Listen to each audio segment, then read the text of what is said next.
Esta noche le informamos que los nuevos titulares de las demarcaciones políticas de la Ciudad de México, de las alcaldías, pues, contarán con el respaldo del gobierno de la capital del país para iniciar sus primeros meses de trabajo. Veamos de qué manera se dará este respaldo. Acompáñenos.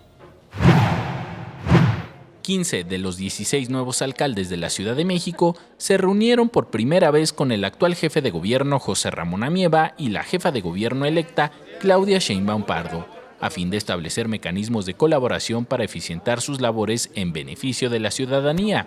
Entre los acuerdos alcanzados destacan acompañar a los alcaldes en el tema de entrega-recepción de gobierno. El gobierno central entregará un recurso de 50 millones de pesos por alcaldía para atender los temas más urgentes en el inicio de las actuales administraciones, trabajar en seguridad pública y procuración de justicia, acompañamiento en la reconstrucción por el sismo del 19 de septiembre de 2017 y atender de manera coordinada el corte de agua, anunciado por la Comisión Nacional del Agua. Se interrumpirá el servicio en 13 alcaldías.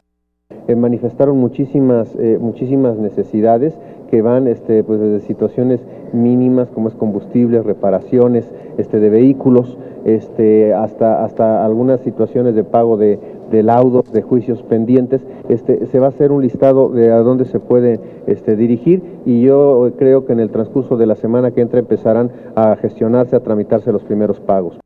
Por su parte, la jefa de gobierno electa dejó claro que el presupuesto 2017 para las alcaldías será propuesto desde la visión del nuevo gobierno y les garantizó un recurso justo para cada alcaldía.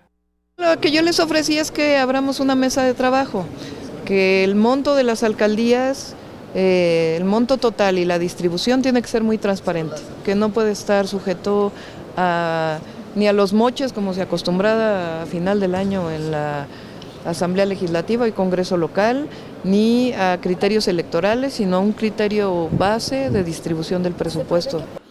Con imágenes de Javier Cordero, Enrique Muñiz, 21 Noticias.